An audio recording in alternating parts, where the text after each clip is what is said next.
The morning was bright, almost startling in its cheerfulness, for the little village of St. Mary Mead. Birds flitted among the blooming lilacs and rhododendrons, their song weaving through the trimmed hedgerows like a gentle, perpetual reminder of spring. The air carried the mingled scent of roses and freshly cut grass, and in the village square there was a sense of pleasant expectation. Today, it seemed, was a day the village had been waiting for, though no one could quite recall why. Perhaps it was the long absence of communal gatherings or the subtle stirrings of gossip that had grown with the months. In any case, the reason mattered little. Everyone knew there would be tea, laughter, and a mild adventure of observation for St. Mary. Mead never went entirely without its minor intrigues. Miss Marple, knitting calmly in the corner of her drawing-room, had watched the preparations from her window. Though she had no great love for garden parties, she appreciated the opportunity they afforded, a chance to study human nature in its more unguarded moments. She paused in her stitching to sip her tea, noting the regularity with which Mrs. Raphael's black cat had begun its morning hunt for small birds beneath the holly bush. Such small patterns, she reflected, were often more revealing than the most urgent conversations or grand declarations. A twitch of the tail, a hastily adjusted sleeve, a fleeting glance at the wrong person. All these were messages, subtle but eloquent. The host of today's gathering, Sir Hugo Brankley, was an elderly gentleman of considerable wealth and unquestionable charm, though perhaps with just enough conceit to make him endearing in the way that small villages tolerate minor flaws in their social superiors. His manor stood on a gentle rise, surrounded by orchards whose apple blossoms were yet tender with promise. The driveway was lined with village residents, some arriving on foot, others in the more modern convenience of motor cars. Sir Hugo himself appeared on the front porch, his smile broad, his mustache impeccably waxed, and a faint but distinct scent of aftershave announcing him before he had even spoken. It was the kind of fragrance that proclaimed dignity and an occasional desire to impress, traits that Miss Marple had come to recognize as common in men who enjoyed being noticed more than they deserved. "Good morning, Lady Prudence," Sir Hugo called, waving at the newly arrived hostess who had assisted him with the invitations. "What a perfect day for a little frivolity, wouldn't you agree?" Lady Prudence, ever polite, smiled with the stiffness of someone unused to being observed closely. She waved her fan in a manner that suggested both refinement and a desire to avoid direct conversation. Miss Marple, from her seat near the window, noted how Lady Prudence's hand trembled slightly as she adjusted the lace at her wrist. It was a small tremor, insignificant in the eyes of most, but it was the sort of thing that spoke volumes if one cared to notice. The villagers began to mingle along the garden path, exchanging greetings that were polite yet charged with the undercurrents of curiosity. Mr. Alfred Hemsley, a solicitor whose presence at social events was usually marked by a gentle reluctance, hovered near the hedge maze, eyeing the flowers with a suspicious intensity that Miss Marple understood well. He was the sort of man who considered every flower bed as a potential metaphor for the moral character of the gardener, a trait that often amused her in quiet reflection.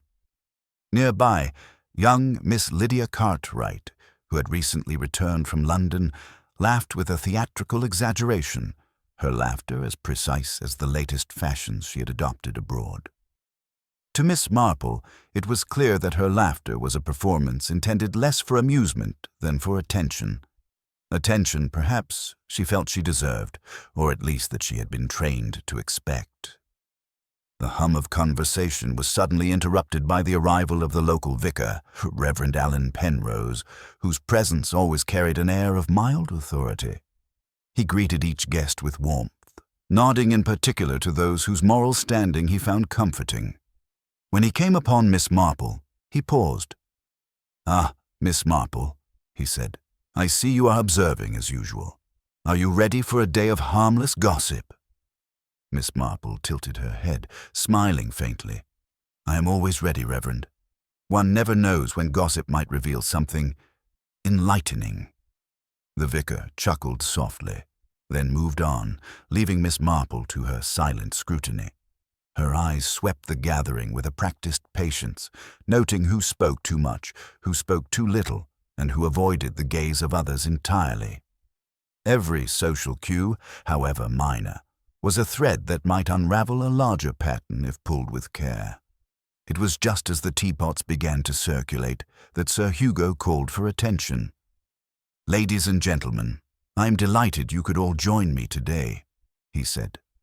His voice, though warm, carried a subtle insistence that drew the eyes of the more socially ambitious villagers. "We are here to celebrate spring, friendship, and the enduring charm of St. Mary Mead. Let us enjoy a lovely afternoon together." No one could have anticipated what would happen next.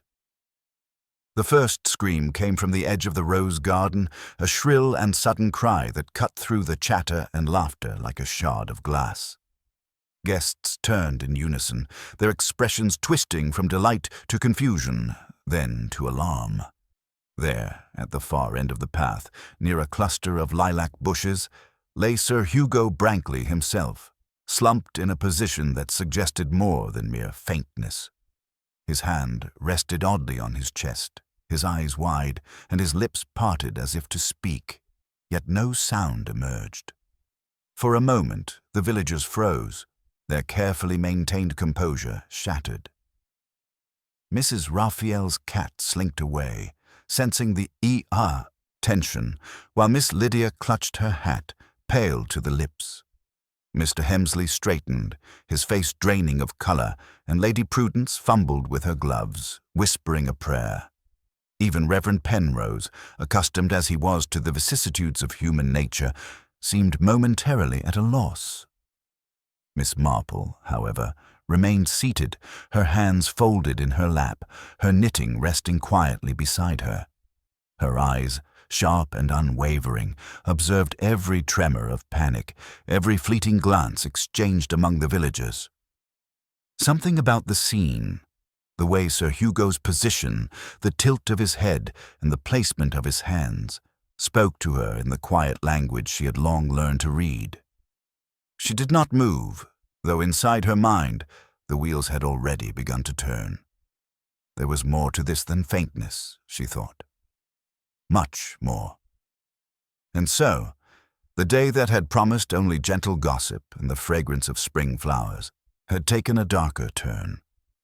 In St. Mary Mead, the ordinary had given way to the extraordinary, and the gentle rhythm of village life was forever altered. Miss Marple, with her quiet patience, watched and waited, knowing that the first threads of a complex tapestry were only beginning to reveal themselves.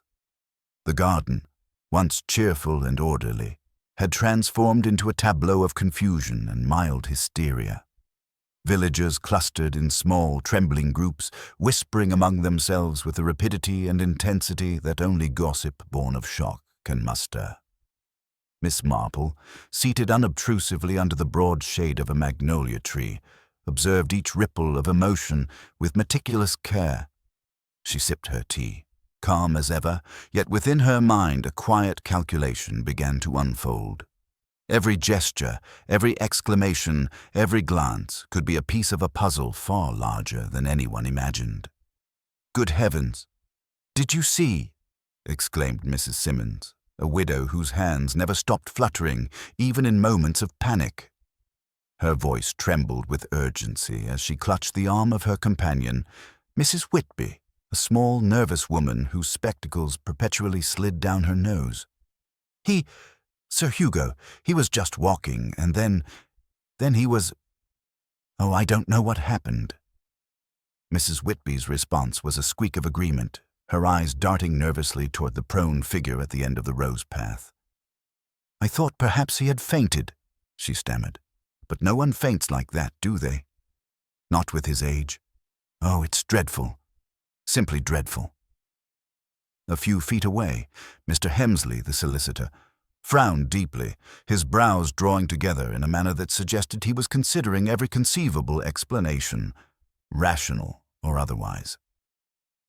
"We must call a doctor at once," he said, his voice clipped. "This is no ordinary fainting. Look at the position of his hands. Quite deliberate, I dare say." "Deliberate?" repeated Miss Lydia Cartwright, her tone equal parts shock and dramatic curiosity. She clutched a parasol, as if it were a lifeline. "Do you mean someone has done this to him?" "Oh, Lydia, you are always so theatrical," Lady Prudence whispered sharply, though her own hands shook as she adjusted her gloves. "We must not jump to conclusions. Perhaps it is merely a sudden illness. People fall ill at the most inconvenient moments, you know." But already speculation was fermenting. The village, small and tight-knit, had never experienced a scandal quite like this, and the mind delights in narratives that offer intrigue. Mrs. Parker, whose penchant for observation often equaled Miss Marple's own, leaned toward Mrs. Simmons. "It's quite suspicious, don't you think?" she murmured. "There is no reason for a man like Sir Hugo to collapse so dramatically unless something untoward has occurred." Her words spread like a pebble thrown into a still pond. Within moments, whispers had encircled the garden, touching each cluster of villagers with the contagious thrill of mystery. Each had their theory, some more plausible than others, yet all were flavored by the natural human tendency to attribute motive where none might exist. "Perhaps it is the new gardener," someone suggested, voice trembling with both fear and excitement. "I saw him arguing with Sir Hugo only yesterday. Over the pruning, I think." The remark caused a ripple of heads to nod or shake, depending on prior allegiances and assumptions. The gardener, a tall man with a sun-weathered face and a patient air, had stopped mid-sweep, broom in hand, unsure whether to approach or retreat. He looked to Miss Marple briefly, whose expression betrayed nothing, and slowly backed toward the manor's steps, wary of being drawn into the village frenzy. Reverend Penrose moved with calm authority through the gathering, raising his hands to still the rising tide of panic. "Everyone, please," he said firmly. "Let us remain composed. I've sent a messenger to the doctor. Meanwhile, we must not speculate wildly. Remember, appearances can deceive." Yet even as he spoke, speculation continued to swell. Miss Marple noted that the vicar's calm voice had little power over those whose imaginations were now in full flight. Every villager brought a private history, a hidden resentment, or a previously concealed curiosity to the moment. These were the currents beneath the social surface that rarely showed themselves in daily life, and now, stirred by crisis, they flowed unrestrained. Young Miss Cartwright, evidently unconvinced by Prudence, leaned closer to Mrs. Parker. "I noticed something," she whispered, glancing toward the manor gates. "Sir Hugo's valet. He seemed unusually pale this morning. Did you see how he avoided looking at Sir Hugo when he arrived?" Her words, though hesitant, carried the electric thrill of revelation, and instantly Mrs. Parker's eyes lit with the sharp recognition of a potential lead. Miss Marple, attentive yet still knitting, made no move to interrupt the speculation. She preferred to gather the strands rather than act immediately, for hasty deductions often obscure the most important truths.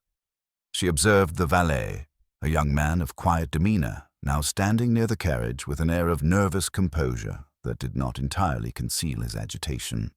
That small tension, she realized, might be the beginning of a story far more intricate than the village imagined. Meanwhile, a soft sobbing broke the murmurs as Lady Prudence bent over Sir Hugo's form, her face pale and composed despite the tremor in her hands. "Oh, Hugo, what has happened to you?" she whispered, voice low but full of unmistakable emotion. Her words, though private, carried to those close enough to overhear and further fuel the imaginative gossip of the villagers. By the time Dr. Renshaw arrived, summoned with deliberate haste, the garden had become a stage for human drama, its actors playing roles shaped by fear, curiosity, and the irresistible lure of speculation. The doctor knelt beside Sir Hugo, carefully assessing the situation, and Miss Marple's eyes observed every minute detail: the alignment of the body, the sheen of sweat on his brow, the slight tremor in the fingers that clutched the grass. It was, she noted silently, far from ordinary. "Call an ambulance, at once," Dr. Renshaw said finally, though his voice was calm. "This requires urgent attention. I'm not yet certain what has caused this collapse, but we must proceed cautiously." He moved to administer aid, his gestures precise and practiced. Miss Marple, remaining in her corner, allowed the current of the village's responses to pass around her. Some were frantic, others silent, all revealing far more about themselves than the unfortunate man on the ground. She observed the glances exchanged, the subtle movements of hands, the avoidance of eye contact, and the small involuntary signs of tension that might otherwise go unnoticed. Every reaction, she understood, could be a clue, and the clues were everywhere if one had patience to see them. By the time the ambulance carted Sir Hugo away, the villagers had settled into a nervous, expectant quiet. The excitement lingered like the lingering fragrance of roses in the air. Conversations continued, whispers muttered behind hands, and eyes darted with suspicion and curiosity. Miss Marple, her knitting now resumed with the utmost serenity, reflected upon the day with a calm mind. The outward chaos of human emotion, she mused, rarely concealed the truth. It only revealed it, slowly, subtly, for those patient enough to observe. The garden, though now emptier, remained alive with the echoes of uncertainty, and Miss Marple, ever vigilant, understood that this was only the beginning. The village of St. Mary Mead, though small and usually tranquil, had a remarkable capacity for rumour and speculation, and it was already abuzz with the news of Sir Hugo Brankley's sudden collapse. By the afternoon, the manor had emptied of most guests, save for a few whose presence was deemed essential, and the atmosphere of polite panic had settled into a quieter, more contemplative tension.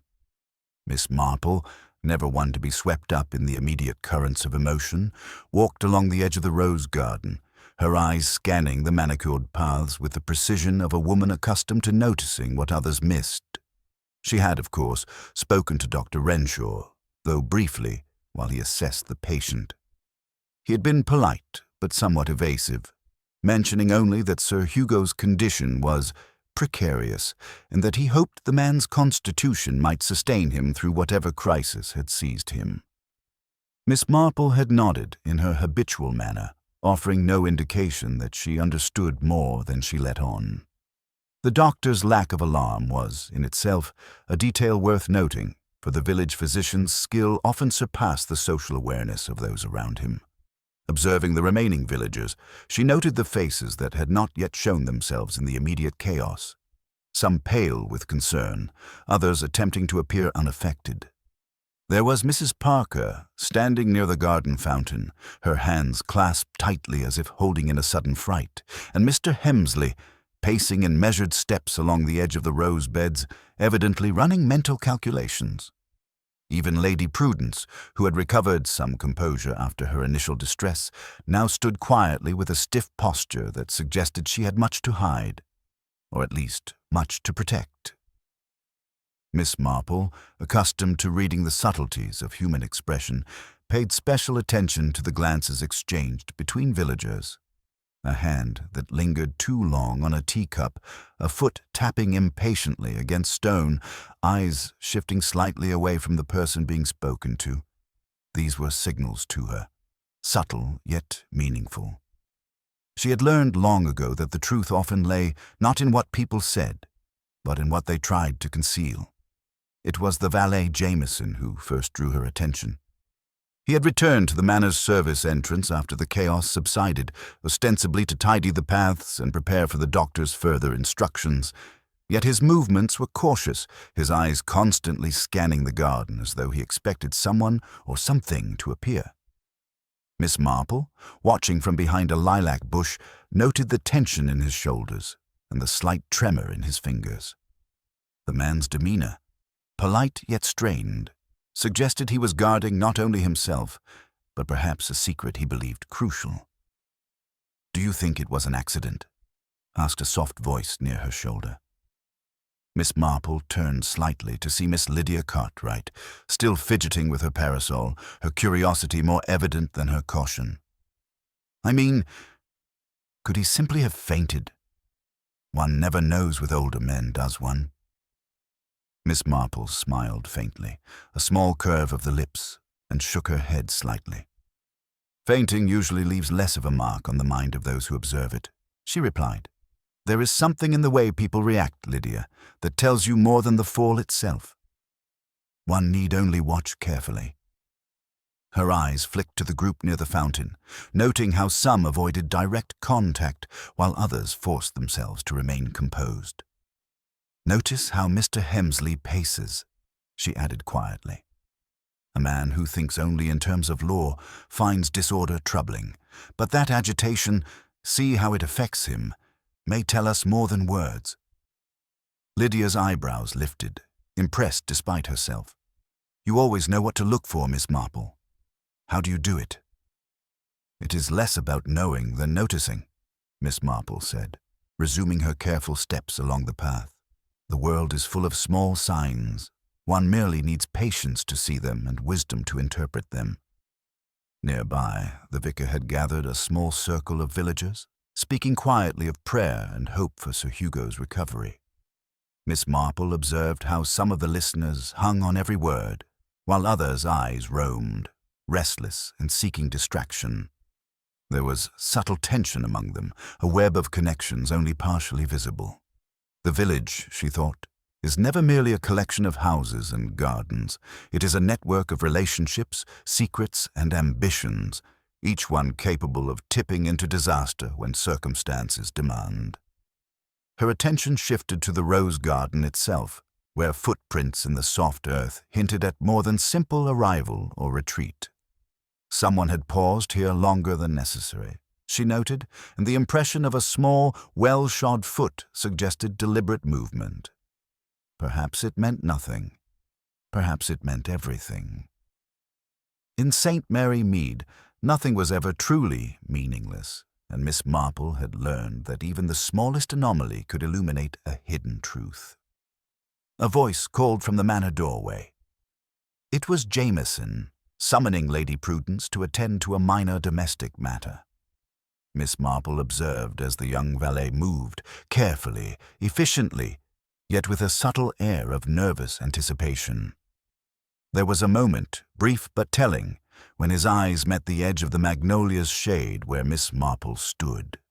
A flicker of recognition, quickly suppressed, passed over his face. She noted it, storing the observation quietly, for timing, she knew, was as crucial as evidence in any inquiry. The villagers themselves, sensing the need to occupy idle minds, began to recount their own versions of events. Some focused on the suddenness of Sir Hugo's collapse, others on previous minor disputes or imagined slights.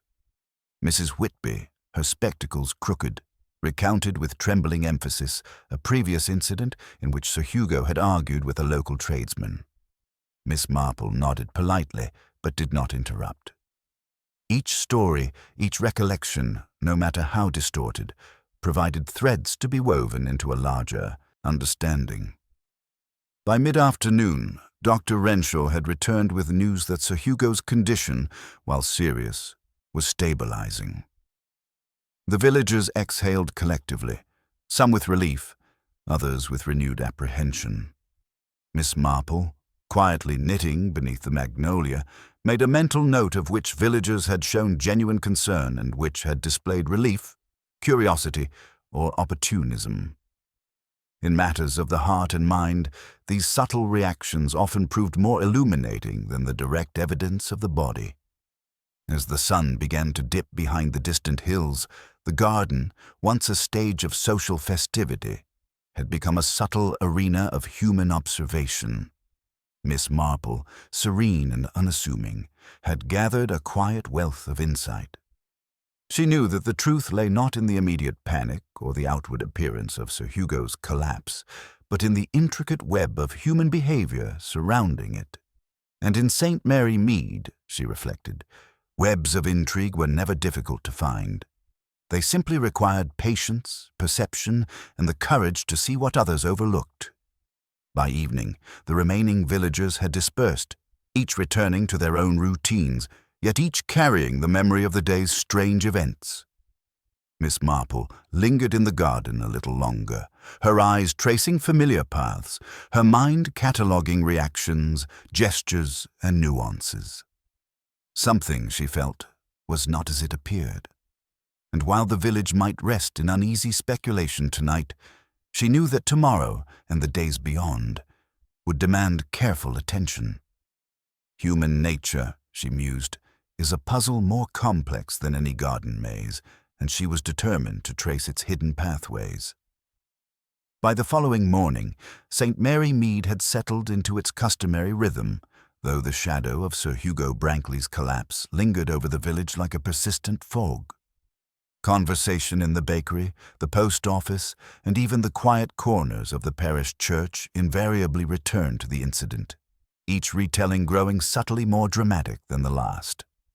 Villagers speculated, inferred, and occasionally accused, while Miss Marple, ever composed, observed with her usual patience, noting the nuances that revealed more about the tellers than the event itself.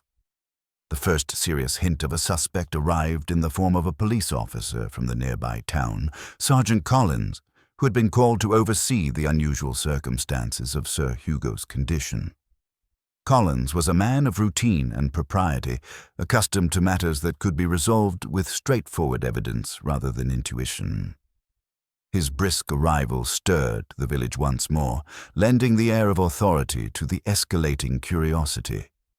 "Now, ladies and gentlemen," he said, standing at the edge of the square with a notepad in hand, "I must ask you all to provide any information you might have concerning yesterday's incident.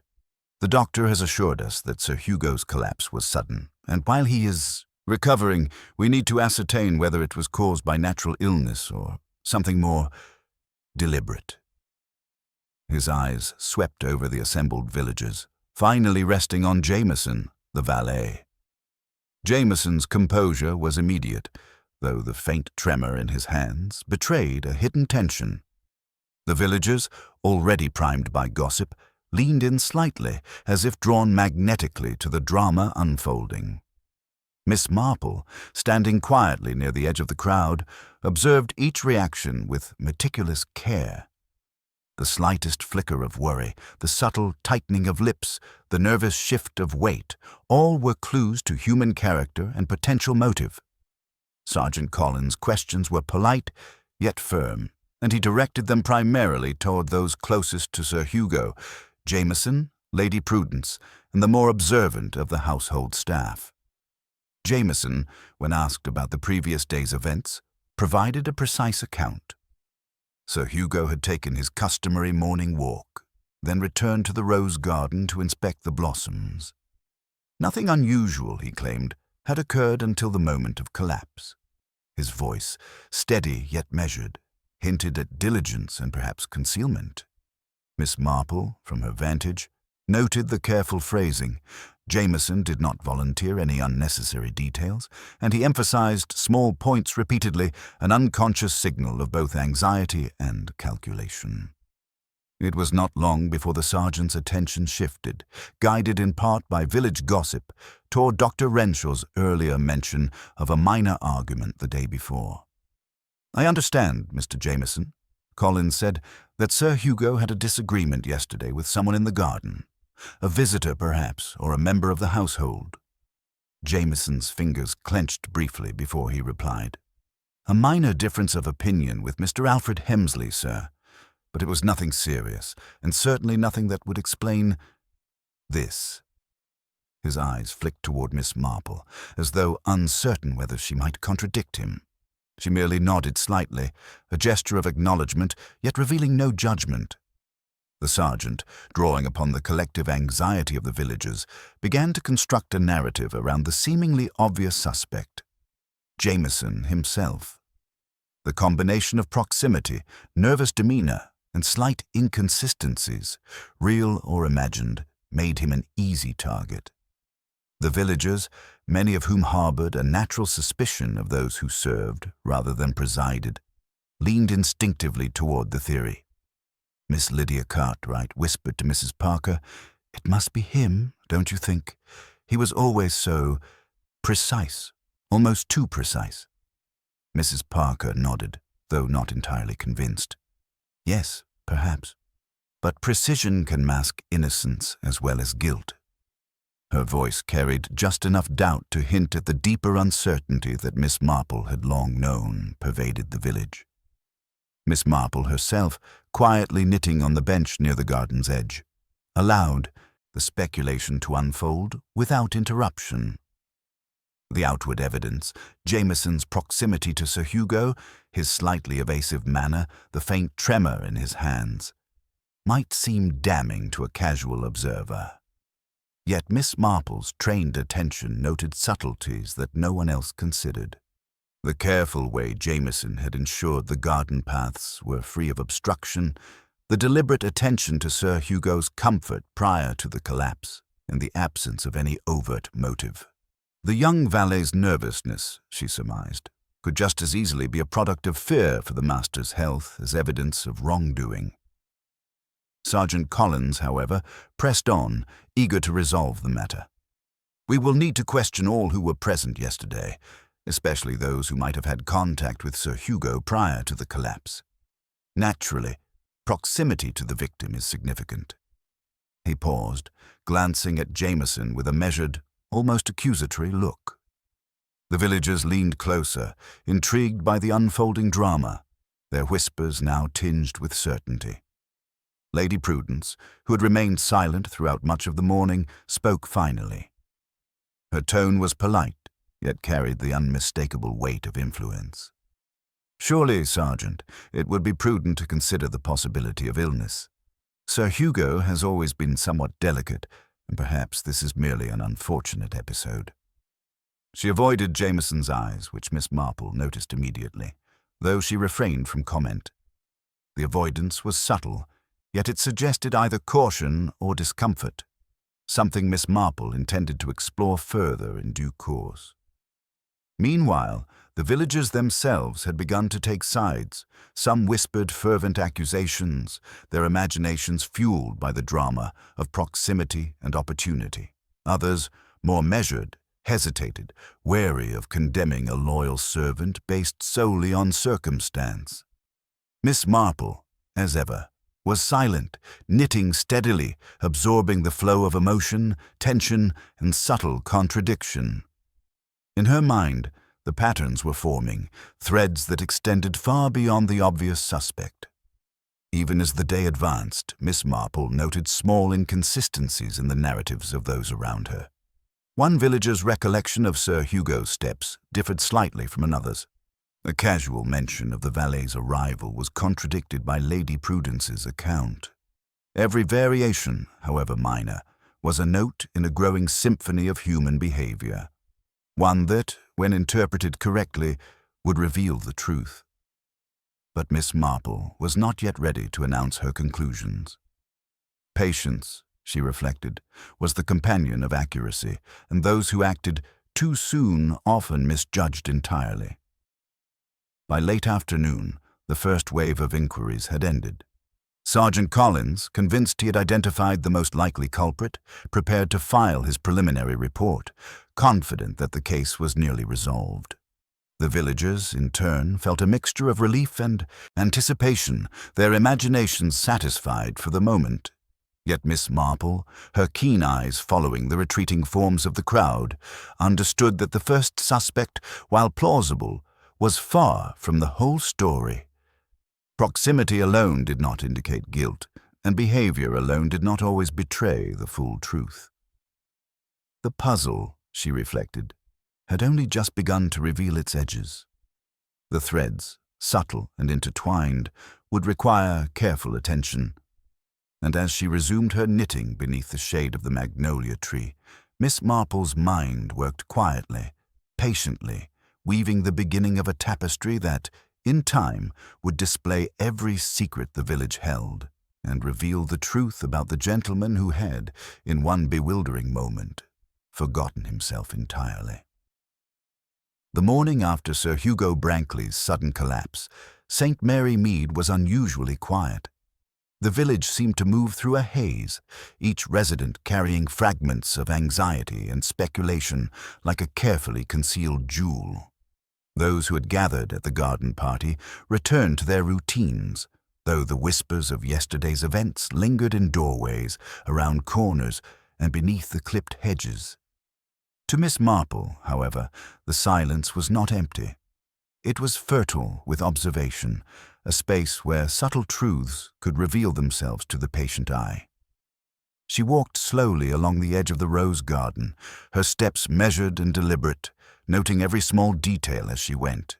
The flowers, already half shaded by the rising sun, swayed gently in the morning breeze. The paths bore footprints, faint but discernible, of yesterday's panic and movement. Miss Marple crouched occasionally to examine them, her mind cataloguing each impression. One in particular, nearly invisible at first glance, caught her attention. A slight indentation in the soft earth near the garden's central fountain suggested someone had paused there unusually long, yet no one had mentioned it in the flurry of activity the day before. Miss Marple straightened, knitting needles poised but idle in her hands. The clue was minor, so minor, in fact, that it would escape the attention of anyone less accustomed to noticing the subtle rhythms of human behavior. Yet it intrigued her because of the small, telling detail beside it. A smear of soil, delicately transferred, as though a hand had brushed against the ground in a moment of distraction or concealment. The angle and depth of the mark, subtle as it was, indicated the hand of someone familiar with careful movement, someone accustomed to handling objects or people with deliberate care. At that precise moment, Jameson, the valet, approached from the direction of the manor, carrying a small bundle of linen. His steps were cautious, measured, but there was an almost imperceptible tension in the line of his shoulders. Miss Marple did not move, yet her eyes followed him attentively. As he passed near the fountain, he paused ever so slightly, his hand brushing the edge of the stone rim, and the faintest flicker of surprise crossed his features. He glanced quickly around, as though certain someone had observed him, and then continued on his way. Miss Marple noted the hesitation. It was nothing that would raise concern to the casual observer, yet to her it suggested both awareness and calculation. A man who carried guilt lightly would not hesitate so subtly. Conversely, a man accustomed to serving and protecting might show a similar momentary flicker when confronted with a delicate situation. The difference, she understood, lay not in the movement itself, but in its context. Jameson's past diligence, his attention to every detail of Sir Hugo's life, and his obvious nervousness yesterday. As she examined the garden further, she noticed another, even smaller anomaly. A single petal, darkened with moisture, clinging stubbornly to the hem of the gardener's apron, though the rose beds had been untouched since the doctor's initial assessment. The placement was peculiar, seemingly random, yet the effect was not. Miss Marple crouched again, noting the angle of attachment. It suggested movement through the path with careful but deliberate contact, perhaps brushing past something or someone. The clue was indirect, subtle, almost invisible, yet she filed it carefully in her mind. Meanwhile, the village's ongoing speculation had taken a life of its own.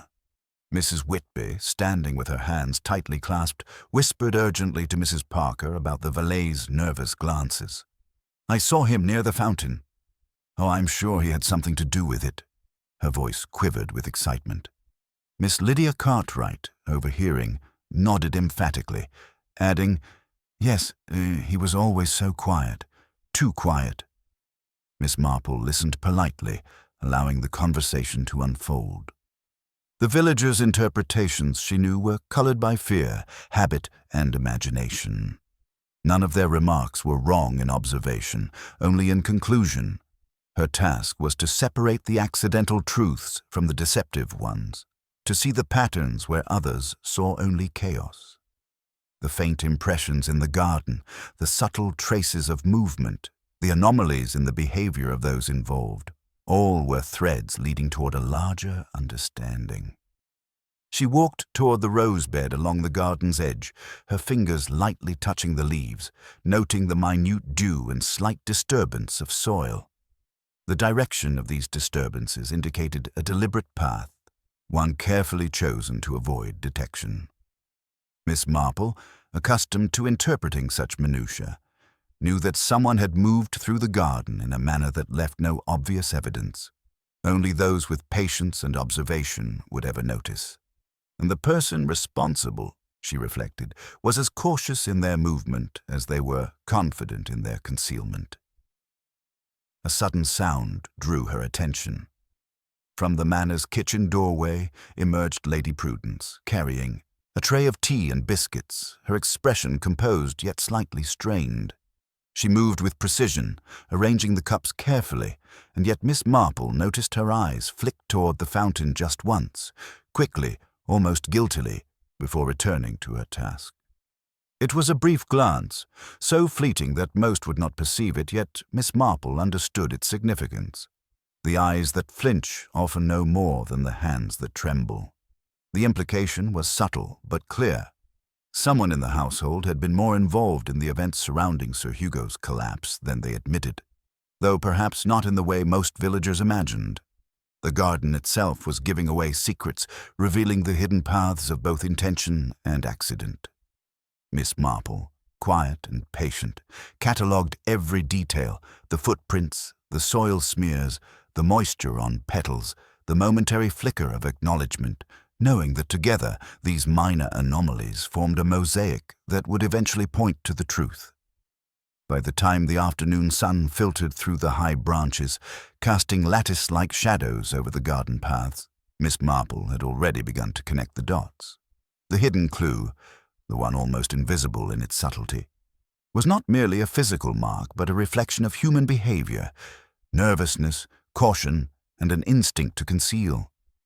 It was a message whispered by the garden itself, and only a mind trained to observe and interpret could understand it. Miss Marple returned to her bench beneath the magnolia, resuming her knitting as if nothing had occurred, though her mind worked tirelessly. She understood that the outward appearances of order and decorum were mere facades. Beneath them lay the currents of fear, ambition, and secrecy that propelled the village forward. And in those currents, the truth about Sir Hugo's collapse, and the gentleman who seemed to have forgotten himself entirely, was quietly revealing itself. One subtle, almost invisible clue at a time. The day after Miss Marple's quiet observations in the garden, the village of St. Mary Mead was restless with curiosity and an underlying tension that had nothing to do with Sir Hugo's physical condition. By mid-morning, the manor was receiving visitors, not so much to offer aid to Sir Hugo as to glean what further details could be discerned about the mysterious collapse. Miss Marple, whose presence was often overlooked, had arrived under the guise of a polite call, her small basket of knitting supplies tucked neatly against her arm. She was determined to listen, to observe, and to let the village reveal its secrets without interference. Inside the manor, the atmosphere was charged. Lady Prudence, maintaining a composed front, moved with elegance, serving tea to those present with the practiced smile of a woman accustomed to controlling appearances. Yet the tightness around her eyes betrayed a subtle anxiety. Miss Marple noticed the way she arranged the cups, each placement deliberate, almost ritualistic, a small attempt to assert order over a household where the unseen had already wrought disorder. As the village visitors gathered, Mr. Alfred Hemsley, the solicitor, arrived, his expression unusually grave. He lingered near the mantelpiece, glancing at portraits of ancestors with the kind of attention that suggested he was mentally comparing past disputes with present tensions. Miss Marple, seated nearby with her knitting resting on her lap, quietly observed how he adjusted his watch repeatedly, a nervous tic that revealed discomfort beneath his professional composure. "I understand," he said carefully, addressing Lady Prudence and the small cluster of visitors, "that Sir Hugo's condition was sudden, but one cannot discount the possibility of external influence. Accidents are rarely as straightforward as they seem." His words, measured and deliberate, seemed to hold more weight than most of the small talk that had preceded them, yet his eyes, constantly shifting, betrayed more concern for appearances than for truth. Miss Marple made a quiet note of it. A sudden commotion drew her attention. Mrs. Whitby had approached Jameson, the valet, her voice tight with suspicion. "I must ask you again, Jameson," she said, leaning closer than propriety would ordinarily allow. "Did you see anyone near Sir Hugo yesterday, anyone unusual? Someone who might have caused this?" Jameson's expression remained courteous, though a slight twitch at the corner of his mouth revealed tension. "Madame," he replied softly, "I can only say what I saw myself. Sir Hugo walked alone until his collapse. No one else was near him at the time, and certainly no one approached him in any manner that would cause harm." His tone was polite, yet firm, and Miss Marple, from her place by the window, noted the subtle precision of his phrasing. He did not volunteer information, nor did he embellish, but he emphasized what he knew with careful, deliberate repetition. Meanwhile, whispers continued among the other villagers. Miss Lydia Cartwright, who had been lingering near the fireplace, leaned toward Mrs. Parker. "Do you suppose it could have been Lady Prudence herself?" she asked, her voice low. "She was unusually attentive to Sir Hugo yesterday. Perhaps she was involved in some way?" Mrs. Parker's eyes widened slightly, though her tone remained cautious. "It is difficult to say, Lydia. Sometimes those who seem most concerned have motives hidden beneath the surface. One cannot dismiss them, but neither can one accuse without evidence." She glanced toward Miss Marple, who nodded imperceptibly, her expression neutral, though her mind catalogued the subtle interactions with care. Miss Marple's attention, however, was drawn to another figure entirely, Reverend Penrose. The vicar had been quiet for most of the morning, quietly arranging hymn books on a nearby table, yet his glances were sharp and assessing. He caught Miss Marple's eye briefly and offered a polite nod, but there was a faint tension in his jaw, a subtle tightening that suggested he had knowledge, or perhaps suspicion, that he did not intend to share. The vicar's usual composure had cracks Miss Marple was trained to see. The conversation soon turned toward Sir Hugo's personal affairs. Mr. Hemsley, now slightly more animated, spoke of a recent change in the Manor's estate planning, a subtle shift in inheritance details that had been quietly agreed upon weeks earlier. "Certain provisions," he said carefully, "now benefit different members of the household. It is an administrative change, nothing more, yet it may have caused some unease among those concerned." The remark, casual as it sounded, was a small tremor that hinted at potential motives. Miss Marple's eyes followed the reactions around the room. Lady Prudence's hands, momentarily lifting to adjust a teacup, stilled completely. Jameson's gaze flicked toward the solicitor, just enough to suggest he was weighing the implications. Even the vicar's brow furrowed ever so slightly. Each person reacted in a manner that betrayed concern, curiosity, or perhaps guilt. Miss Marple's mind, weaving these subtle signals together, began to recognize patterns. "What about the gardener?" Mrs. Whitby asked suddenly, her voice loud enough to turn several heads. "He was seen arguing with Sir Hugo just yesterday. Surely he cannot be dismissed so easily. Perhaps it is he who—" Miss Marple, who had been quietly observing, interjected gently. "Arguments alone rarely indicate intent, Mrs. Whitby.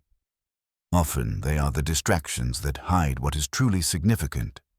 One must look not at the noise, but at the quiet reactions that follow." Her words, calm and measured, drew a soft pause among the listeners. Even Mrs. Whitby fell silent, though her eyes remained bright with concern and curiosity. It was then that Miss Marple noticed the smallest gesture, Lady Prudence's slight twitch of the left hand as she poured tea, Jameson's almost imperceptible adjustment of a cuff, and Mr. Hemsley's continual straightening of his coat. These minor, almost unconscious acts carried messages louder than any words. Each gesture revealed unease, attention, or a hidden secret. An instinctive manifestation of human nature that Miss Marple understood more deeply than any spoken confession.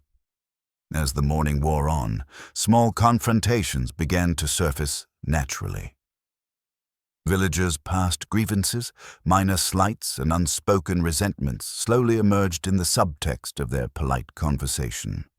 A minor disagreement over the placement of a garden statue hinted at longer-standing competition between families. A fleeting remark about a previous holiday revealed jealousy and unacknowledged envy. Miss Marple noted it all, recognizing that each minor quarrel was a potential clue, a thread that might, in time, lead to the broader tapestry of the day's calamity.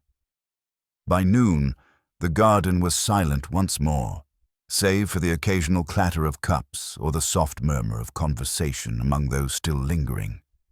Miss Marple sat under the magnolia tree, her knitting needles paused in mid-air, her mind quietly organizing the clues she had collected. She understood, as she always did, that the outward chaos of social interaction rarely concealed the truth. Rather, it revealed it if one knew how to watch, listen, and interpret the subtle currents of human behavior. For now, the village had begun to expose its secrets, whether willingly or not. And Miss Marple, patient and unobtrusive, knew that the small, hidden tensions she observed today would later illuminate the true story behind Sir Hugo Brankley's mysterious collapse. In St. Mary Mead, as ever, the most unassuming details often held the greatest significance. By the early evening, St. Mary Mead seemed to be settling into the uneasy rhythm that often followed a crisis. Yet, as the villagers returned to their routines, a new disturbance rippled through the otherwise quiet streets. It began with a hurried knock at the post office door, followed by the entrance of Miss Lydia Cartwright, her face flushed, her hands trembling slightly as she clutched a crumpled note. The postmistress, accustomed to the occasional overreaction of the village's more excitable residents, raised an eyebrow, and even Miss Marple looked up from her knitting, sensing the significance of Lydia's urgent entrance. I received this," Lydia stammered, holding the note aloft. Her voice quivered, betraying the excitement and fear coursing through her. "It was delivered anonymously to my door. I don't know what to make of it."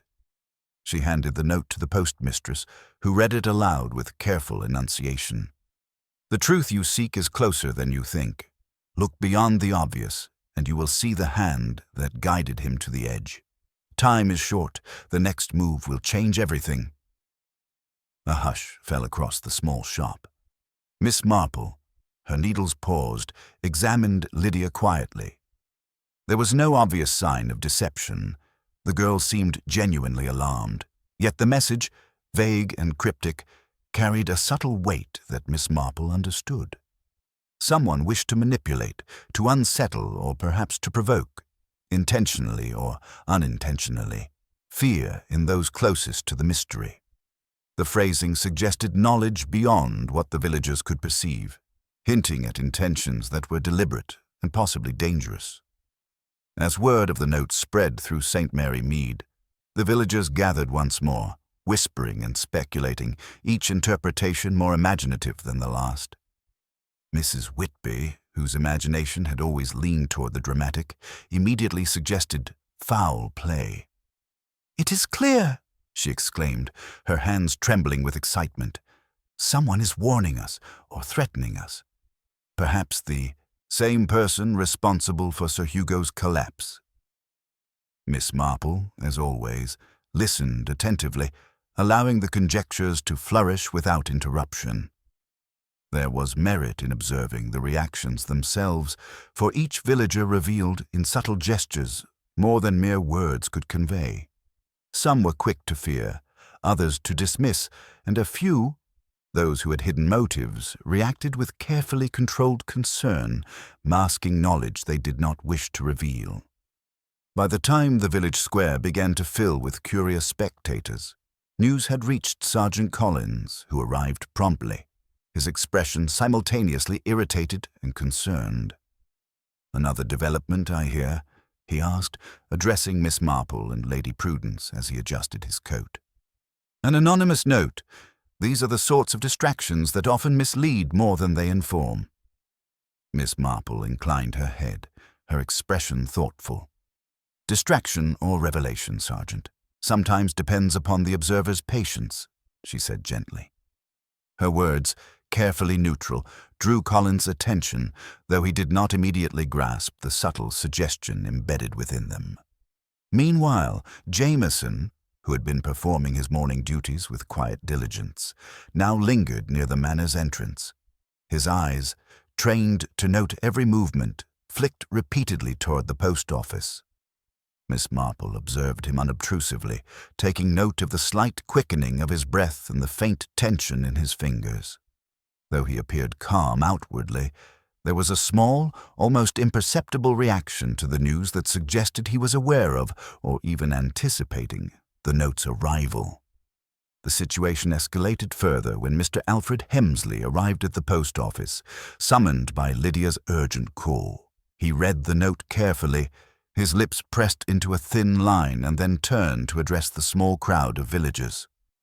"It appears," he said slowly, "that someone is attempting to manipulate our perceptions. But let us not succumb to speculation. We must continue with careful observation and rational inquiry." His tone was measured, but the tension in his jaw betrayed unease, and Miss Marple noted it immediately.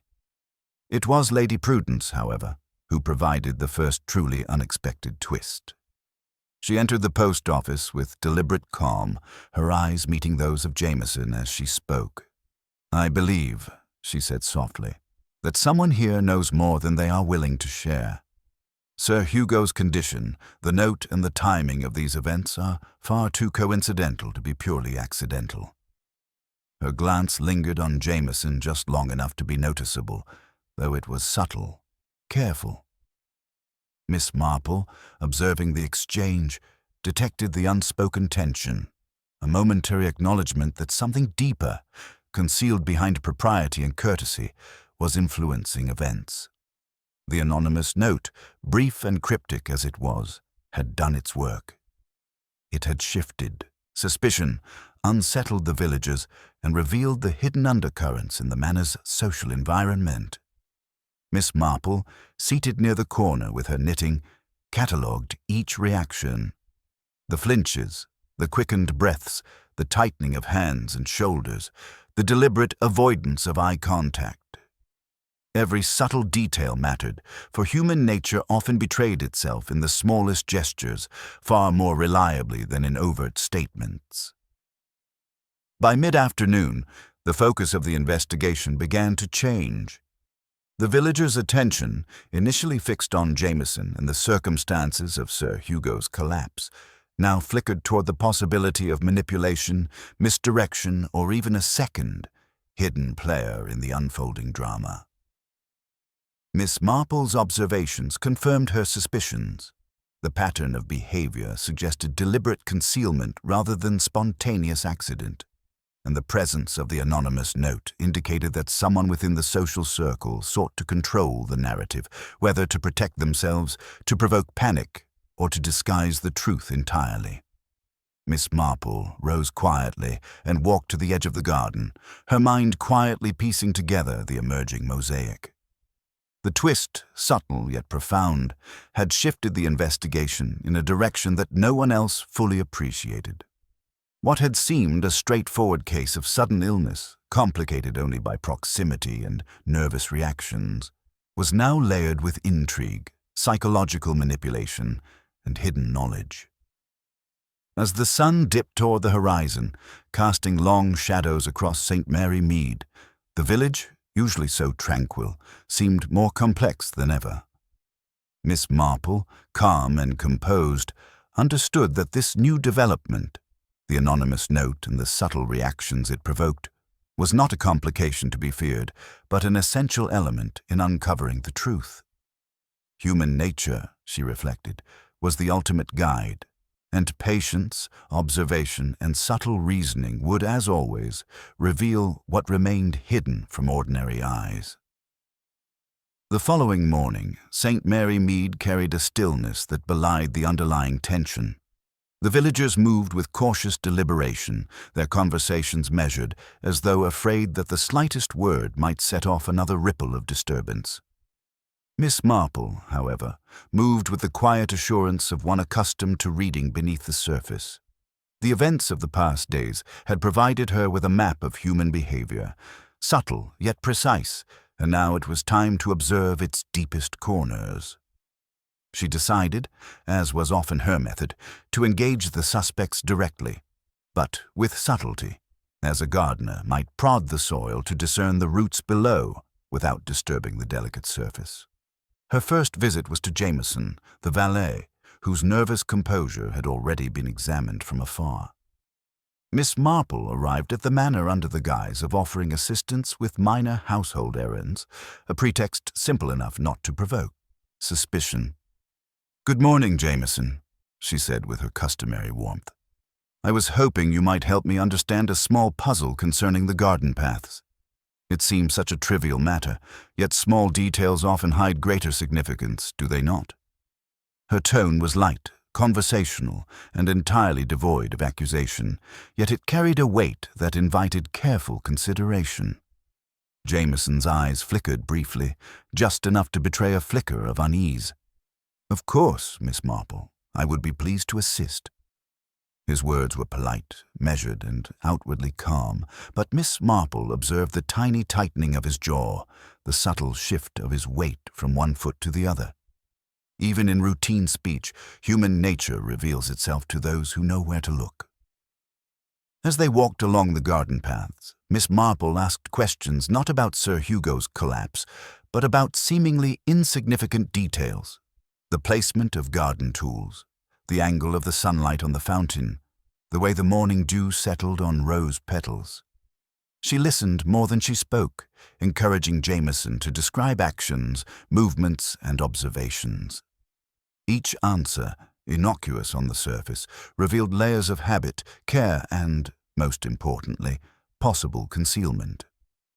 Meanwhile, in the manor's drawing room, Miss Marple engaged Lady Prudence under the guise of discussing household arrangements. "It is remarkable," she began casually, "how small events can sometimes indicate larger patterns. Take, for example, Sir Hugo's routines.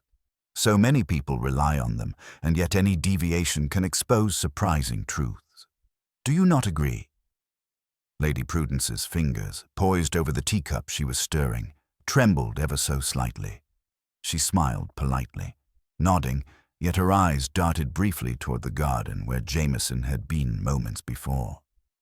Miss Marple noted the hesitation, the careful management of expression, a subtle dance of emotion constrained by social propriety. In that fraction of a second, the presence of worry, perhaps guilt or fear, revealed itself. As the morning advanced, Miss Marple continued her quiet tests. She asked Mr. Alfred Hemsley to recount minor interactions with Sir Hugo over the past month, noting how the solicitor emphasized certain details while omitting others. She paid attention not merely to what he said, but to what he avoided, the pauses, the micro-expressions that betrayed discomfort or careful calculation. When pressed gently on the subject of a recently revised codicil, Hemsley offered a smooth, rehearsed explanation. Yet the slight tension in his hands, the almost imperceptible tightening of his shoulders, betrayed a more complex truth, an instinctive discomfort that words alone could not mask. Even Reverend Penrose, usually composed and deliberate, fell into Miss Marple's subtle scrutiny. During a discussion of parish matters, she introduced hypothetical situations regarding trust, duty, and responsibility. She framed them as philosophical musings rather than direct questions. The vicar's responses, outwardly calm and precise, betrayed a momentary flinch, a slight hesitation that suggested he recognized parallels to the actual events. His knowledge was greater than his speech revealed, and Miss Marple catalogued each nuance with care. By noon, the small psychological web she had woven extended throughout the manor. Miss Marple's method was always consistent. Gentle prompting, casual conversation, and hypothetical reasoning. Never accusation. She watched closely as each suspect revealed themselves through instinctive behavior. Some showed subtle guilt, some anxiety, others merely fear of misunderstanding, yet all provided insights into the complex interplay of motivations surrounding Sir Hugo's collapse. It was during an unplanned pause, while observing Jameson arranging the silverware with meticulous care, that Miss Marple noticed the most telling detail. A slight smudge on his sleeve, faint but distinct, aligned precisely with the location where she had found the soil mark in the garden days earlier. Its presence was subtle, and no one else would have noticed it. Yet Miss Marple recognized it instantly. The act was entirely consistent with deliberate handling of something near the fountain, an action that no ordinary servant would perform absent necessity or secret knowledge. She allowed herself a faint smile, knitting needles paused, before continuing her gentle tests. Each further question, each casual remark, was designed to observe reactions in real time, to see whether instinct betrayed thought. Miss Marple understood that guilt, anxiety, or the weight of secrecy manifests in subtle micro-movements. The flicker of an eyelid, the curl of a hand, the slight tilt of a head. Over decades of observation, she had learned that these minute expressions are the truest witnesses to human intent. By late afternoon, the pattern had begun to clarify. Jameson's behavior, careful yet subtly anxious, aligned with the small but telling discrepancies she had observed. The soil mark, the faint smudge, and the almost imperceptible hesitation at the fountain. Lady Prudence's nervous glances, Hemsley's measured tension, and the vicar's fleeting acknowledgement of parallel scenarios all contributed to the broader tapestry of motive, opportunity, and concealment. Miss Marple retired briefly to the bench beneath the magnolia, her mind assembling the puzzle in quiet contemplation. She had deliberately set the stage for observation, allowing each suspect to reveal themselves through instinctive reaction. The psychological test, as always, worked best when conducted subtly, without the suspect's awareness that they were being observed. Those who know they are watched may perform, but those who believe themselves unobserved betray more than they intend. In St. Mary Mead, the villagers continued to speculate, unaware that the true observation was taking place beneath their noses. Miss Marple, serene in her knitting, catalogued each subtle movement, each involuntary reaction, knowing that the culmination of these tests would soon allow her to discern the truth with certainty. The gentleman who had forgotten his name had, inadvertently, left a trail of human behavior that would reveal far more than any casual observation of circumstance. And in the quiet of that late afternoon, Miss Marple realized with satisfaction that the final test had borne fruit.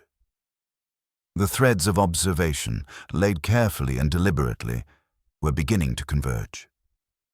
Soon, very soon, the truth would emerge, not through noise, not through accusation, but through the subtle, undeniable patterns of human nature. The following evening, the manor was calm, almost deceptively so. The villagers had begun to relax, assuming that Sir Hugo's collapse was the unfortunate result of age and accident.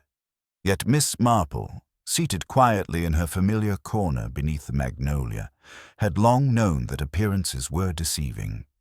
The threads she had meticulously observed, the subtle gestures, the unspoken glances, the seemingly trivial anomalies, had now converged into a coherent pattern. The truth, hidden from ordinary eyes, was ready to emerge.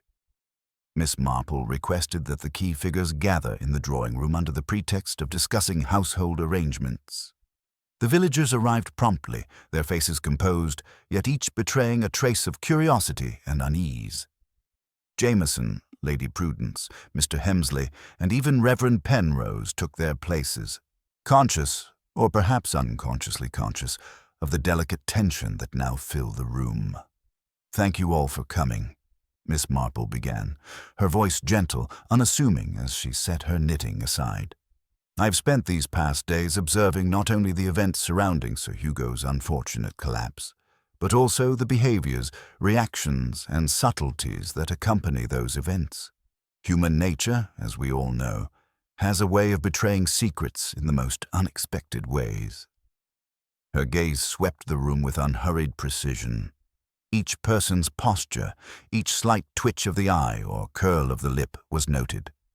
"Sometimes," she continued, "the truth is not in what is loudly stated, but in what is quietly revealed through habit, instinct, and inadvertent reaction." She allowed a small pause, letting her words settle over the assembly. Turning her attention to the garden, she gestured lightly toward the window. "Consider the fountain and the paths surrounding it. Yesterday, as I walked through the garden, I noticed a subtle but significant anomaly. A slight disturbance in the soil, paired with a trace of moisture on a rose petal and, most tellingly, a small smudge upon one of the sleeves of the person who had attended to Sir Hugo." Her eyes, calm yet piercing, fell upon Jameson. A faint tightening of Jameson's jaw was the only outward sign that he recognized the implication. Miss Marple did not hurry, allowing the quiet tension to draw the truth to the surface. "These are not errors of accident, nor traces left carelessly. They are movements of someone accustomed to care, precision, and attention, qualities necessary to ensure that certain actions go unnoticed, yet leave subtle evidence for the observant eye." Jameson's hands, folded carefully in his lap, twitched almost imperceptibly. His gaze lowered, though he did not speak. Miss Marple continued, her tone measured. "I observed these details with great care, noting their alignment with the timing of Sir Hugo's collapse, the precise manner in which the household was arranged, and the reactions of those present." She paused, her eyes moving deliberately from one suspect to another, allowing the weight of her words to settle. It was clear that the collapse was no mere accident. Sir Hugo had been manipulated, but not harmed in a manner that would leave obvious injury. Rather, it was the orchestration of environment, timing, and expectation that precipitated the incident. The person responsible relied upon subtlety, the assumption of trust, and the ordinary behaviors of those around him to achieve the desired effect. Miss Marple leaned forward slightly, her knitting resting beside her as if she had merely paused her pastime. "I must emphasize," she said, "that the manipulation was designed to appear coincidental. The true skill lay in ensuring that those present would overlook the most telling details. A slight brush against soil, an unintentional smudge, a fleeting glance. These are the markers of intention, not chance." All eyes were now fixed upon Jameson. He shifted slightly, the faintest tremor betraying the inner turmoil that his outward calm concealed. "It was you, Jameson," Miss Marple said softly, "who arranged the environment in such a way that Sir Hugo would experience the collapse at precisely the time and location observed. Your movements through the garden, your careful handling of objects, and your subtle reactions when questioned all reveal the hand of someone intimately familiar with both the household and human nature." Jameson's lips parted, a brief, sharp intake of breath escaping before he composed himself. "Miss Marple, You need not speak immediately," she interjected gently. "I understand why you acted. Your intentions were shaped not by malice, but by desperation and a sense of duty, though misplaced. It was a misjudged attempt to protect, to prevent a perceived harm from coming to someone you served." Her voice remained calm, precise, without judgment, yet every word cut through the layers of pretense. Lady Prudence's hands, resting upon her lap, tightened momentarily. Mr. Hemsley's eyes flickered, though the thin mask of composure returned almost instantly. Reverend Penrose remained still, though the subtle narrowing of his eyes suggested he was processing, reconciling, or perhaps reconsidering prior assumptions. Miss Marple's fingers rested lightly on the arm of her chair. "The anonymous note received yesterday," she continued, "served to reveal and misdirect simultaneously. It drew attention outward, away from the subtle movements that in truth carried the weight of evidence. It is often in what is overlooked that the true story hides itself." Jameson finally spoke, his voice low, measured, yet tinged with acknowledgement. "I did not intend harm, Miss Marple. I only feared that Sir Hugo would make a decision that could have caused serious consequences. I acted to prevent it, believing the outcome necessary, though I did not foresee the collapse that followed." Miss Marple inclined her head, her expression serene. "Exactly so. And it is by observing the instincts, errors, and choices of those closest to a situation that one can discern the hidden truth. Your knowledge of Sir Hugo's routines, your careful management of the household, and your instinctive reactions all provided a map to your involvement, though not to ill intent." The room was silent, each person absorbing the revelation. The tension remained, though now tempered with understanding. Miss Marple, ever composed, returned her attention to her knitting, allowing the final weight of clarity to settle naturally. She'd guided the observations, interpreted the subtle human signals, and uncovered the truth, not through accusation, nor through dramatic confrontation, but through the gentle application of patient, discerning observation. In St. Mary Mead, the villagers would speak of the events for weeks, marveling at Miss Marple's insight. And Jameson, though uneasy, understood that the truth, once revealed, carried not only accountability but also clarity, understanding, and, ultimately, the resolution of mystery. The days following the revelation of Jameson's role in Sir Hugo's collapse were marked by a peculiar blend of relief and unease throughout St. Mary Mead. The village, accustomed to routine and civility, had experienced a brief but intense disruption of its quiet order, and the resolution, though satisfying, left an indelible imprint on the minds of its inhabitants. Life, in its outward rhythms, resumed, but a subtle tension lingered, an awareness that even the most familiar faces could conceal motives, intentions, and fears beyond immediate perception. Miss Marple, as always, observed this transition with her characteristic serenity. She returned to her own cottage at the edge of the village, carrying no sense of triumph, only a quiet satisfaction at having allowed the truth to emerge naturally. She settled once more into her habitual routine, knitting in the soft afternoon light, her keen eyes watching the world as it resumed its gentle flow. To her, the most remarkable events often lay not in the extraordinary, but in the ordinary. The gestures, habits, and choices that reveal the truest nature of people. Within the manor, Lady Prudence moved with her accustomed elegance, though there was a measured calm to her actions now. She continued to oversee the household with diligence, yet her eyes occasionally flicked toward Jameson, who, though returning to his duties, carried himself with a new quiet humility. The revelation had not only exposed the truth of the collapse, but had also reshaped the dynamics of trust, authority, and reliance within the manor's walls. Each member of the household adjusted in their own way, negotiating the boundaries of responsibility and awareness with renewed sensitivity. The villagers, too, responded in a mixture of curiosity and caution. Conversations over garden fences and in the market shifted subtly.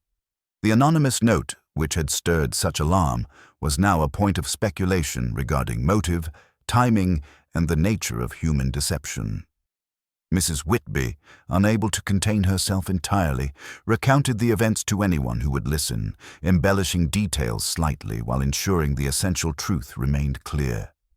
Her retellings carried a moral undertone, Even in familiar places, vigilance and observation were necessary to uncover hidden realities. Reverend Penrose, for his part, returned to his parish duties with a renewed focus on the subtleties of human character. He observed not only the outward conduct of his parishioners, but also the small gestures, the choices that betray concern, anxiety, or intention. The incident had reminded him that the spiritual and moral fabric of a community is interwoven with the ordinary actions of those who inhabit it, and that vigilance, discretion, and compassion were essential to the guidance of others.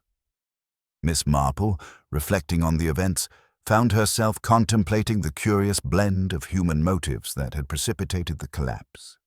Fear, loyalty, and an overzealous sense of duty had converged to produce an outcome that seemed accidental to outsiders, yet was rooted in deliberate, if misguided, action. She considered how often such scenarios occur unnoticed, how small deviations, subtle decisions, and unconscious gestures can shape outcomes far more profoundly than anyone expects. In her musings, she recalled a particular moment in the garden when Jameson's instinctive handling of the objects near the fountain had left the faintest trace of evidence. It had been invisible to anyone untrained in the quiet language of human behavior, yet it had spoken volumes to her. So often, she reflected, people believe that only grand actions or overt statements reveal character, but in truth, it is the small, consistent patterns, slight hesitations, micro-expressions, and minor adjustments that betray intentions most clearly. Outside the manor, life in St. Mary Mead gradually resumed its familiar cadence. Children played in the lanes, oblivious to the recent turmoil. The market bustled with routine chatter, though there was a subtle awareness in every conversation, a recognition that beneath civility and normalcy, human nature is complex, layered, and often unpredictable.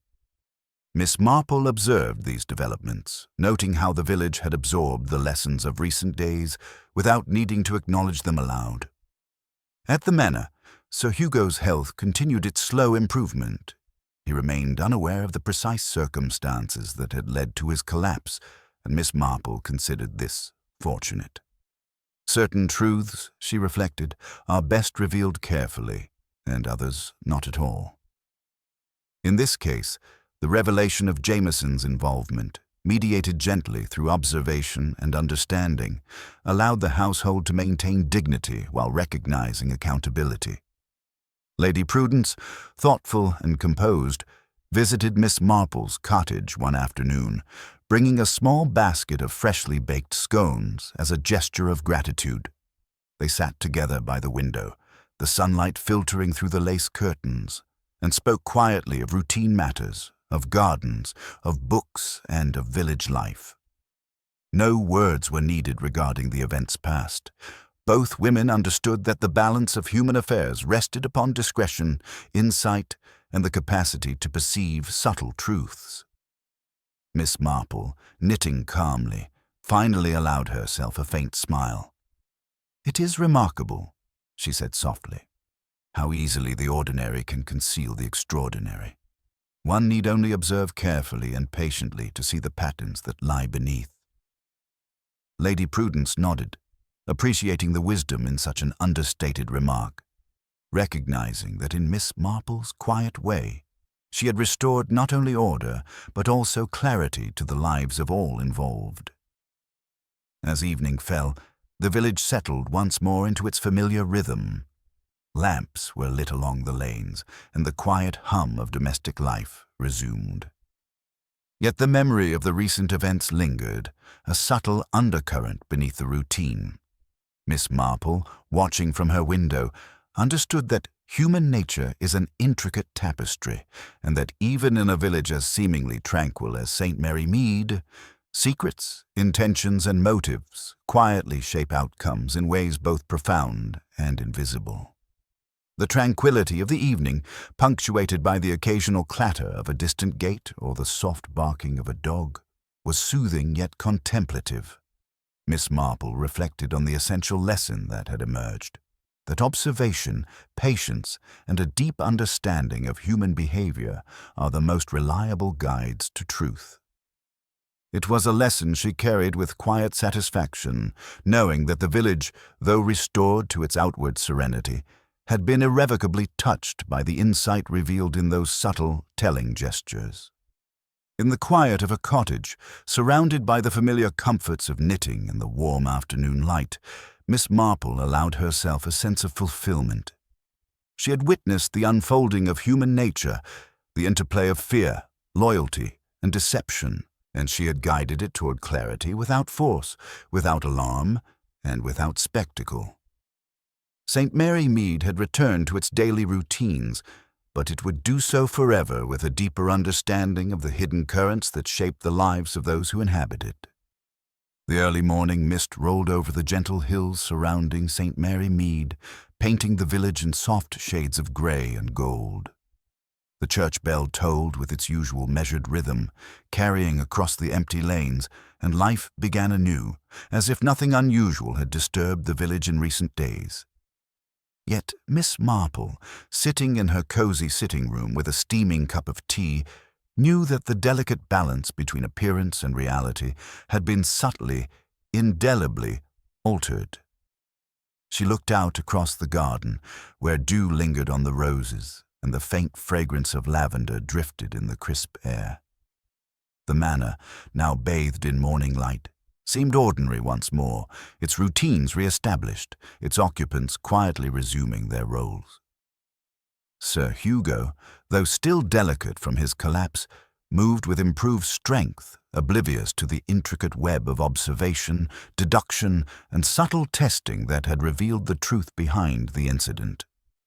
Miss Marple allowed herself a brief moment of satisfaction, not in the sense of triumph, but in the knowledge that human nature, carefully observed and patiently interpreted, had yielded its secrets. She thought of Jameson, who had returned to his duties with a quiet humility, no longer burdened by the fear of exposure, but conscious of the need for careful discretion. His actions, motivated by a misjudged sense of loyalty, had led to an unintended consequence. Yet clarity and understanding had been achieved without scandal or recrimination. The village, too, moved forward.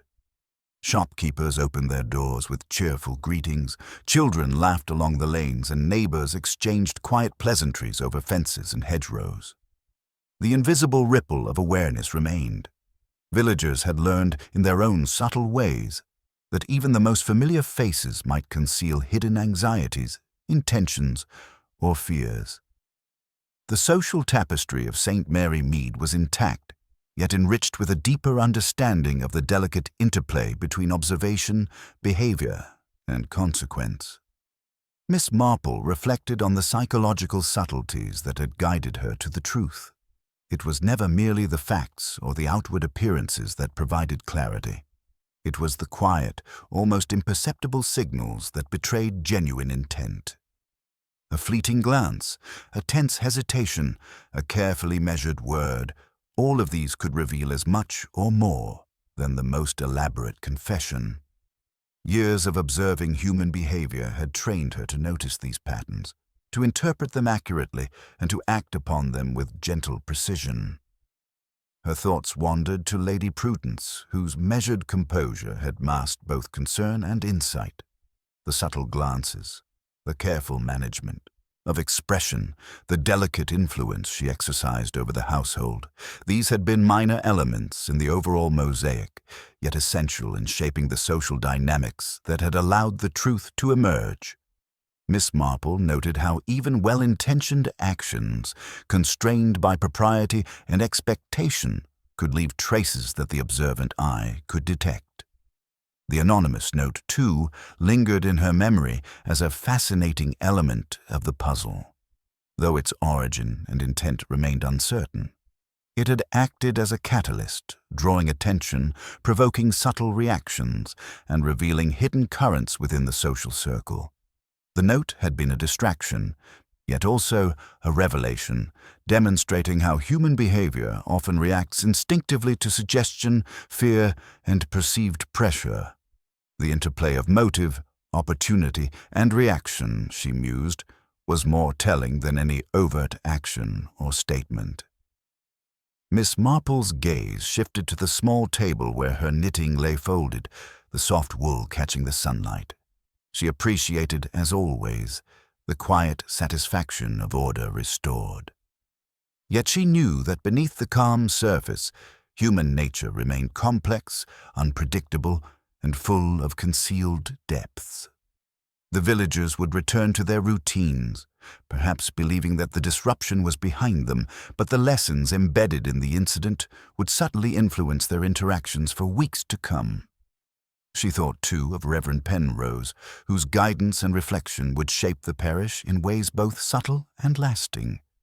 He had observed, questioned, and guided, yet remained unaware of the depth of Miss Marple's insights.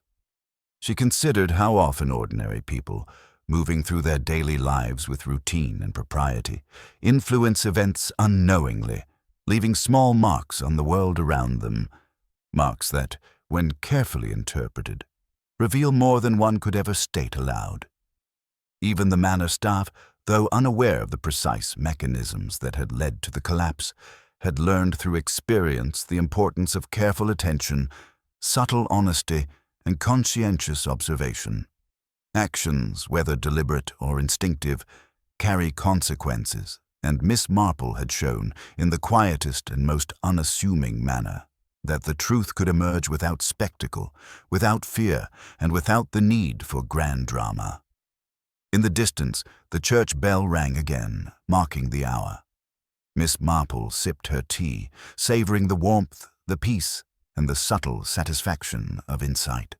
She reflected on the enduring lesson that had guided her throughout the incident, that human nature, in all its complexity, can be discerned not through accusation or confrontation, but through careful observation, patience, and a deep understanding of behavior. The interplay of motives, the invisible tensions of loyalty, fear, and duty. These reveal far more than words alone ever could. As the sun rose higher, bathing St. Mary Mead in golden light, Miss Marple's thoughts drifted to the quiet dignity of ordinary life. Even in the presence of deception, misunderstanding, or misguided loyalty, the patterns of human behavior persist, and with careful attention, the truth always emerges. She found comfort in the knowledge that the village, for all its hidden depths and subtle tensions, would continue to thrive, guided by understanding, discretion, and the ever-present rhythms of daily life. Finally, she rose from her chair, setting her empty cup upon the table. Her knitting lay neatly folded, the quiet symbol of routine and patience. Miss Marple opened the door and stepped into the garden, the morning light illuminating the familiar paths, the roses, and the fountain, silent witnesses to events now concluded.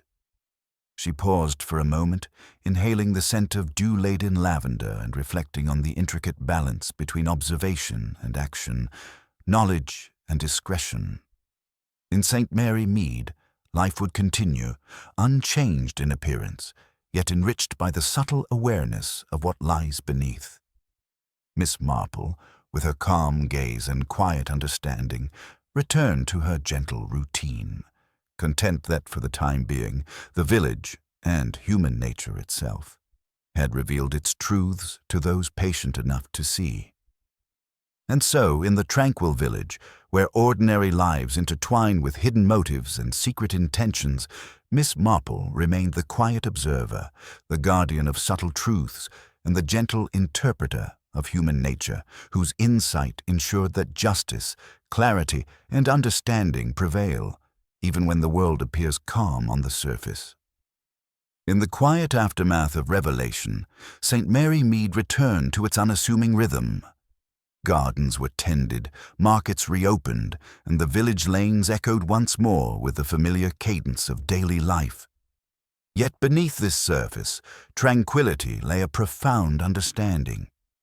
The ordinary is rarely simple, and human nature, with its layers of loyalty, fear, and subtle deception, always leaves traces, small almost imperceptible marks that speak volumes to those who know how to look.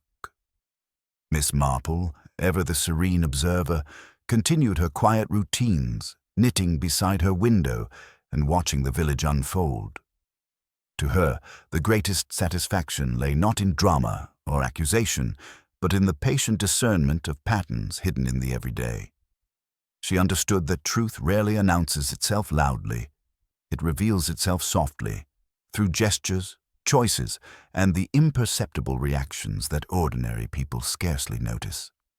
Jameson returned to his duties with humility and care, mindful now of the weight of responsibility and the consequences of misjudged actions. The manner, Lady Prudence and the household staff adjusted their interactions, guided by the subtle lessons of observation, discretion, and insight. The village, too, absorbed the experience, carrying forward a quiet awareness of how easily appearances can deceive. For Miss Marple, the case was another reminder that justice and understanding often rely less on evidence or confessions and more on the careful reading of human behavior.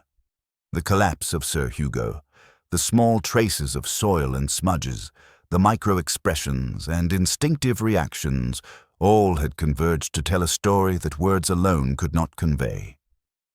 As evening fell over St. Mary Mead, the village bathed in golden light.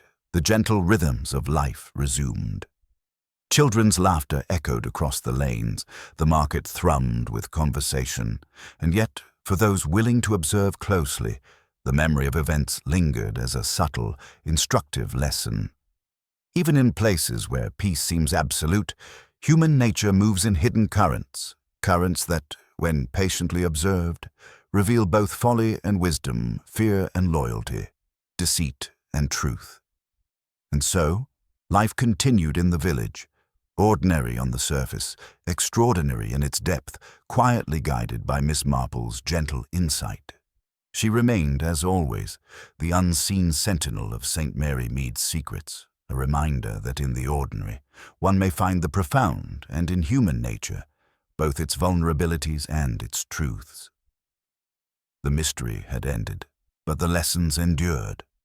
Proof that careful observation, patience, and a compassionate understanding of the human heart are the truest keys to discerning truth, restoring balance, and illuminating the hidden patterns that shape everyday life.